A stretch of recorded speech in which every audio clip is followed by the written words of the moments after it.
যদি সমন পাইয়া মামলার প্রতিবাদী এবং আবেদনকারী ইউনিয়ন পরিষদে নির্দিষ্ট তারিখে হাজির হয়, তাহলেই কিন্তু গ্রাম আদালত গঠনের প্রক্রিয়া শুরু হবে। বাবর আলী মামলার আজকে প্রথম হাজিরার দিন। আবেদনকারী এবং প্রতিবাদী উভয় পক্ষই হাজির হয়েছেন।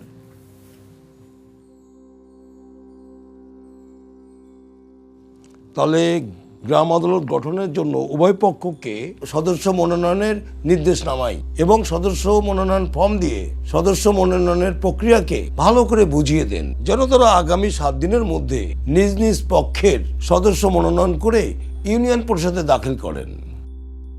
জি একটু ঠিক করে দিন। জি স্যার। এই যে আপনারা দুইজনেই হাজিরা শিটে সাইন করেন।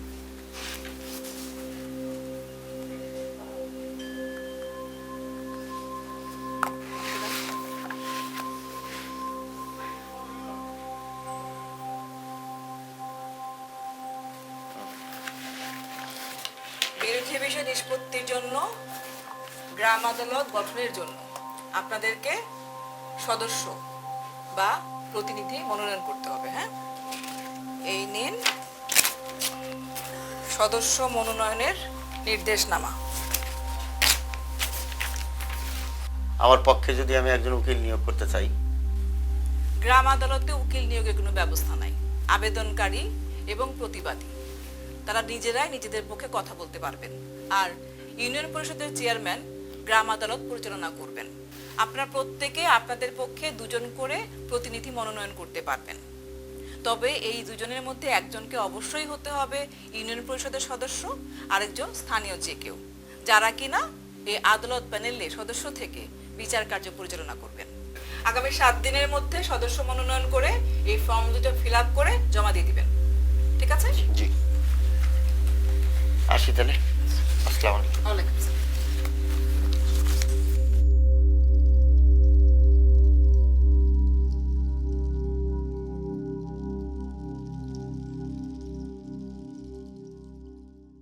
সদস্য মনোনয়নের নির্দেশনামা পূরণের ক্ষেত্রে প্রথমে ডান পার্শ্বের এই বক্সে মামলার নম্বর, দায়েরের তারিখ ও মামলার ধরন লিখতে হবে। তারপর এইখানে ইউনিয়ন পরিষদ, উপজেলা ও জেলার নাম লিখতে হবে। এইখানে যাকে নির্দেশ দেওয়া হচ্ছে তার নাম, অর্থাৎ আবেদনকারী হলে আবেদনকারীর নাম, আর প্রতিবাদী হলে প্রতিবাদীর নাম, পিতা বা স্বামীর নাম ও পূর্ণাঙ্গ ঠিকানা লিখতে হবে। এইখানে প্রযোজ্য ক্ষেত্রে আবেদনকারী বা প্রতিবাদীর উপর টিক চিহ্ন দিতে হবে। এই অংশে মামলার পক্ষগণের নাম, অর্থাৎ আবেদনকারী বনাম প্রতিবাদীর নাম ও মামলার ধরন লিখতে হবে। নির্দেশনামার নিচে বাম দিকে এইখানে স্মারক নম্বর ও তারিখ এবং ডান দিকে নির্ধারিত স্থানে চেয়ারম্যানের স্বাক্ষর ও ইউনিয়ন পরিষদের নাম লিখতে হবে। সদস্য মনোনয়নের ফর্ম পূরণের ক্ষেত্রে প্রথমে ইউনিয়ন পরিষদের নাম, এইখানে উপজেলার নাম, তারপর জেলার নাম লিখতে হবে। এইখানে মামলার নম্বর ও তারিখ লিখতে হবে। এইখানে আবেদনকারীর নাম লিখতে হবে। তারপর প্রতিবাদীর নাম ও মামলার ধরন লিখতে হবে। এইখানে বামের অংশে ইউনিয়ন পরিষদের সদস্য হতে মনোনীত সদস্যের নাম, তার পিতা বা স্বামী, গ্রাম, ওয়ার্ড নম্বর, ডাকঘর, ইউনিয়ন, উপজেলা ও জেলার নাম লিখতে হবে। একইভাবে ডানের অংশে স্থানীয় গ্রহণযোগ্য ব্যক্তি হইতে মনোনীত সদস্যের নাম, তার পিতা বা স্বামী, গ্রাম, ওয়ার্ড নম্বর, ডাকঘর, ইউনিয়ন, উপজেলা ও জেলার নাম লিখতে হবে। উল্লেখ্য, সদস্য মনোনয়ন আবেদনকারী ও প্রতিবাদী উভয়ের ক্ষেত্রে প্রযোজ্য হবে।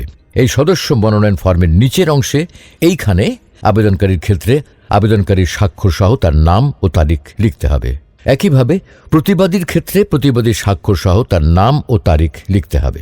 এইখানে প্রযোজ্য ক্ষেত্রে আবেদনকারী বা প্রতিবাদীর উপর টিক চিহ্ন দিতে হবে।